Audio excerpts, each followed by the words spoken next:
A oitava temporada de Rick and Morty chegou ao fim e eu com certeza tô bem atrasado pra falar dela. E antes de prosseguir, eu gostaria de agradecer aos 100 inscritos do canal e gostaria de pedir também que você se inscrevesse para que eu possa chegar em 200. Porque a maior parte das pessoas que assiste o vídeo quando dá bastante visualização ainda não é inscrita do canal, então nessa forcinha aí pro colega. Agora, seguindo pro assunto principal do vídeo, eu tive a ligeira impressão de que essa temporada, como é que eu posso dizer? Ela meio que foi mais fraca do que a azul. Tipo assim, não é que ela tenha sido ruim, é só que eu achei ela um pouco mais devagar, o ritmo diferente, não sei bem explicar. E é claro que, obviamente, esse é o meu ponto de vista da série e você aqui meio que pode deixar nos campos de comentários a sua opinião, caso ela seja diferente da minha ou caso você concorde. Diz aí também qual episódio você mais gostou dessa oitava temporada. Eu tenho meu favorito, não vou mentir. E uma coisa que eu achei legal na oitava temporada é que ela teve bem mais episódios focando na família Smith. Tipo assim, os personagens secundários em questão, secundários entre aspas, todo mundo ali é parte do círculo do Rick, mas teve mais personagens que se desenvolveram mais. Óbvio que a gente não teve tanto a presença daqueles secundários como o Sr. Buza Cagada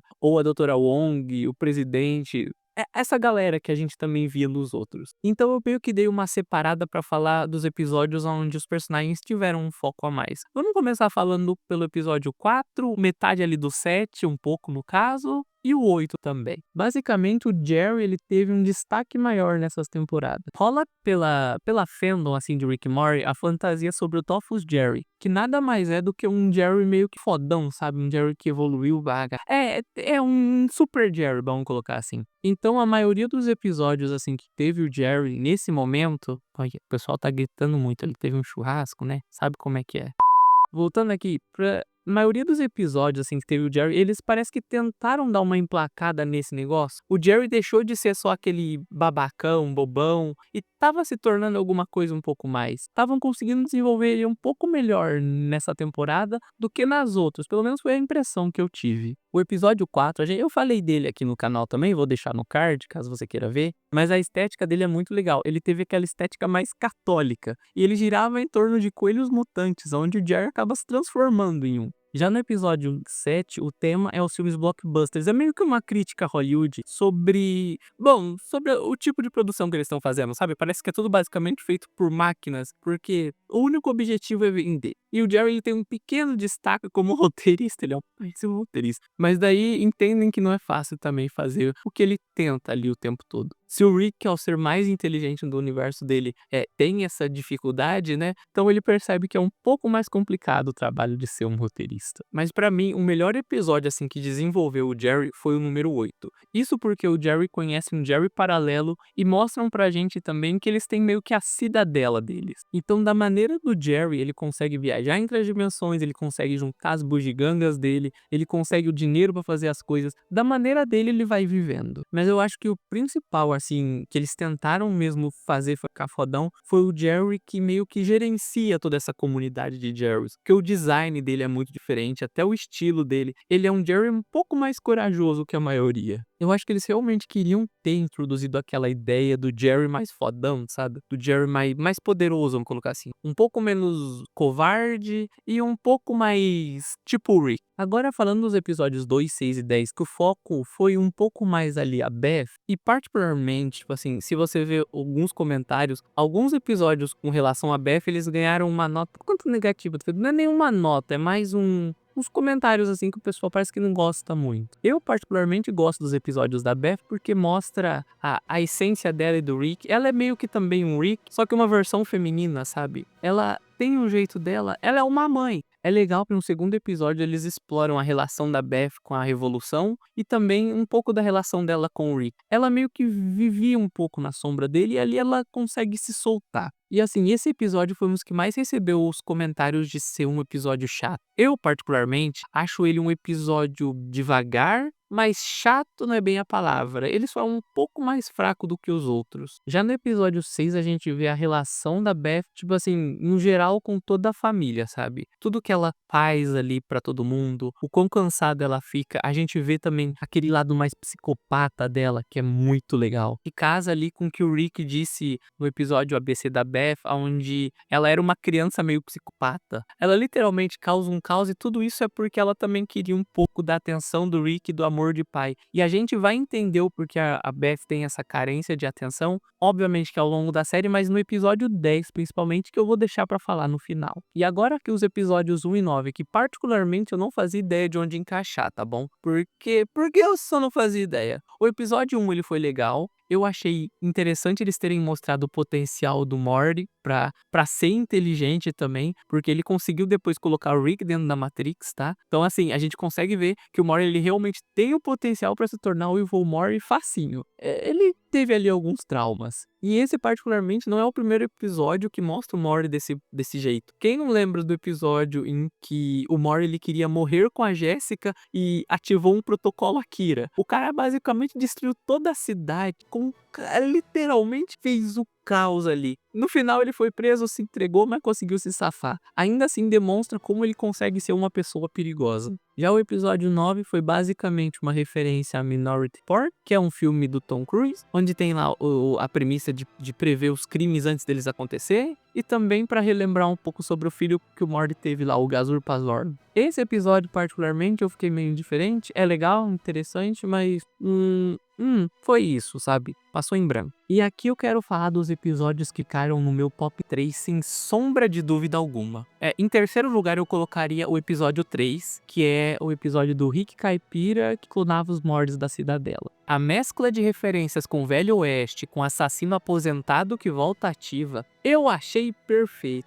Assim, o jeito que eles construíram esse Rick e os outros Mortys, a relação simbiótica entre o Rick e o Morty, não importa de qual universo eles sejam, foi simplesmente perfeita, tá? Pelo menos eu gostei. Isso. Ele mostra que não existe o Rick sem Mortys. Ricks não conseguem viver de jeito nenhum sem os Mortys. Eles precisam dele, acho que mais por questões emocionais do que por questões de trabalho. Porque se fosse trabalho, eles poderiam fazer um robô. E também aquele negócio de se disfarçar na curva finita central, a gente quase nunca vê isso ressoando de alguma maneira. Aí no segundo lugar eu colocaria o episódio 5. Porque, tipo, o Rick e o Morty eles vão roubar uma nave de hibernação. E nessa, o Rick acaba tendo que se disfarçar, acontece muita coisa, e ele acaba tendo que se tornar filho de umas pessoas aleatórias lá. E ele tava claramente gostando disso. A gente vê ali que ele não tava fazendo aquilo só pra roubar o cofre, ele tava fazendo aquilo porque ele também tava gostando da dinâmica de pai, mãe, de ter uma família de verdade. Porque querendo ou não, toda vez que o Rick tá em algum lugar, ele sabe que aquilo pode acabar, ele pode mudar de universo, ele pode ficar sem a Beth. E pra mim, sem sombra de dúvidas, o melhor episódio, assim, dessa 8ª temporada foi o número 10.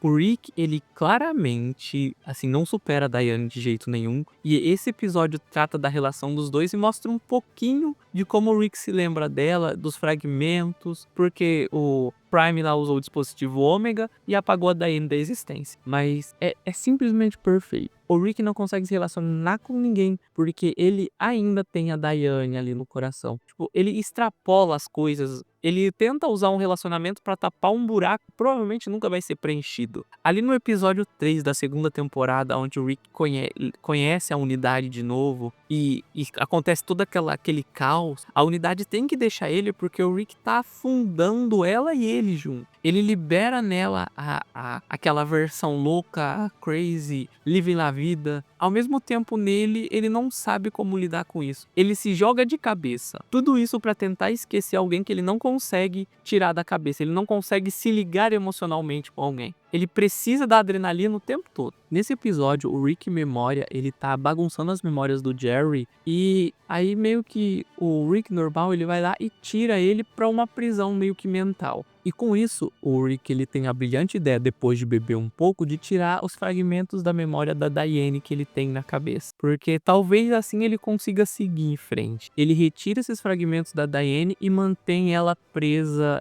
em um cofre. E isso meio que tá permitindo ele ali a ter um encontro com alguma outra pessoa, permitindo ele basicamente viver um pouco mais. Só que o outro Rick, ele consegue escapar das memórias e acaba descobrindo que o Rick tirou a Diane da cabeça dele. E por mais que esse Rick Memória seja só um fragmento do que o Pessoa Pássaro lembre, ele ainda é o Rick em essência, até porque o Pessoa Pássaro conviveu com ele. E nessa ele começa a treinar a Beth para recuperar a Diane do cofre. E assim talvez os dois pudessem viver naquela prisão mental, pelo menos tendo um pouco de de aconchego, sabe, de bondade, ali, um pouco de calor humano. Só que tudo isso acaba gerando, um problema na Beth ali normal, aonde ela tem um surto, acaba quebrando o pescoço da Beth espacial e no final corre pra jogar o carro de um penhasco. É nessa hora que o Rick aparece e consegue acalmar a Beth, lança ali um discursinho de que isso é a vida, a paternidade e que ele nunca teria abandonado se pudesse. E a gente vê nas memórias da Beth o que aconteceu ali enquanto o Rick Memória tá andando. A gente vê que o Prime simplesmente abandonou ela com requintes de frieza. Ele parece não ter se importado nada com isso. E nisso o Rick precisa tirar as memórias da Diane e do Rick, memória, né, da cabeça da Beth. Só que antes disso ele fala pra ela que a Diane amava ela muito mais do que o fragmento de memória. Porque da primeira vez que o fragmento de memória escapou, ele já meio que sequestrou a Beth. Então, assim, é totalmente diferente. E isso nunca vai ser fácil pro Rick, porque de certa forma a Diane foi retirada dele às pressas. Foi simplesmente puxada dele, ele não teve nem tempo de se despedir, nem tempo de ouvir um adeus. E assim, no final o Rick deixa a Diane e o Rick Memória ficarem à deriva no espaço ali naquela prisão eterna, que não é bem uma prisão, tá quase como um paraíso de certa forma. Os dois vão poder ser felizes ali dentro e é isso. Só que o Rick ele nunca vai superar isso, nunca, porque provavelmente o fato dele não se lembrar tão bem assim da Diane, acho que vai atrapalhar muito também, eles podiam ter desenvolvido isso melhor. E a minha opinião sobre essa temporada é que, tipo, ela não foi ruim, ela só foi um pouco mais fraca que as outras. Tiveram uns momentos bem legais, umas coisinhas assim até interessantes. Particularmente ela pareceu uma temporada mais de construção e desenvolvimento do que as anteriores. Eles desenvolveram os personagens mais profundamente, eles focaram um pouco mais em quem eles são, sabe? Na relação deles entre si. Talvez as próximas temporadas sejam bem melhores. Então, eu gostaria de agradecer você por ter assistido até aqui. Não esquece de clicar em gostei e muito obrigado.